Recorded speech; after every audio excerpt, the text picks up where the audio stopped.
Group C does not contain a host nation, and in my opinion, each team has a chance of qualifying to the next round. We start with Brazil because, of course we are. Brazil won the tournament a record 5 times from 1958 until 2002. If we were to talk about Brazil's footballing history, we would be here the whole day and we'd still not be finished. However, that history has faded in recent years, and not for the lack of trying or talent. Maybe their opponents got better. In the last 5 editions of the tournament, 4 quarter-final exits provide us with the highlights for the national team. Yes, a 4th place finish was achieved in 2014 on home soil, but we all remember that tournament for a different reason. In qualifiers, their arch-rivals, Argentina, bossed to the group stage, and Brazil ended up on the same points tally as Colombia, Uruguay and Paraguay. The World Cup teams were just announced, and even though there was an uproar for the addition of Neymar, who is a superstar in his own right, Brazil needs more than that to get a better finish than 2014. Other notable players selected for the tournament are Bruno Guimaraes, Endrick, Rafinha and Vinicius Jr. Carlo Ancelotti is the manager, and even though he received some backlash for not selecting João Pedro for the final squad, we all know that he knows what he's doing. Picking Neymar may be a PR stunt, but in the same time, he did play really well for Santos recently. And Ancelotti has a keen eye for management, so I'm really curious to see how far the Seleção can go in this year's tournament. One of Brazil's arguably direct candidates for qualification from the group is Morocco. If you'd have asked me 20 years ago, I wouldn't have picked Morocco to even qualify to the World Cup, not to mention for the latter stages. But nowadays, this is different.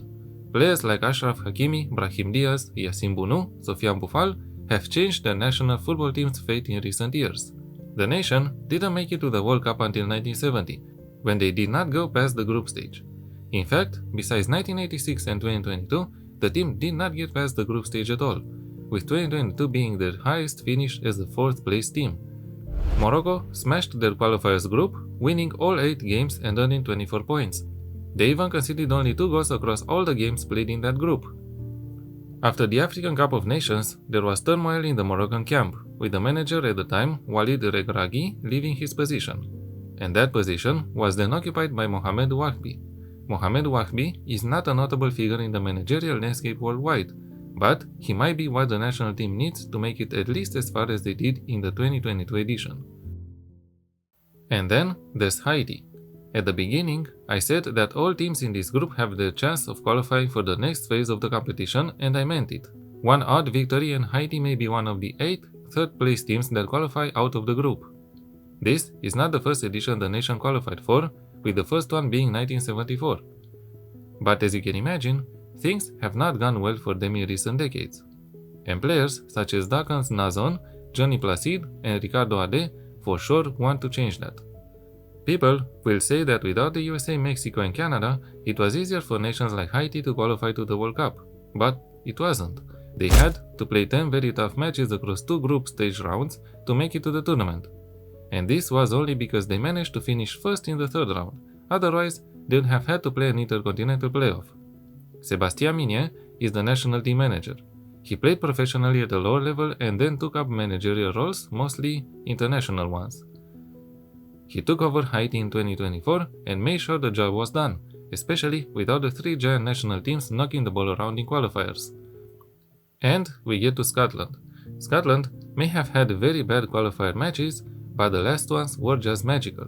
We all know that Scotland, as a footballing nation, is not the best one. The World Cup record shows this. But when it comes to playing with their heart, the nation is a world champion. That is what I expect from them in this group stage. They may not finish in the top 2 positions in their group, but I see them taking one of the 8 positions given to the best 3rd place nations. Andy Robertson, John McGinn, Kieran Tierney and Scott McTominay will make sure to give it all to snatch that qualifying place and record their best achievement at the tournament. Steve Clarke is pragmatic, but loyal and dedicated as well. He is the national team manager since 2019, and with him at the helm, Scotland have not missed the participation to a big tournament.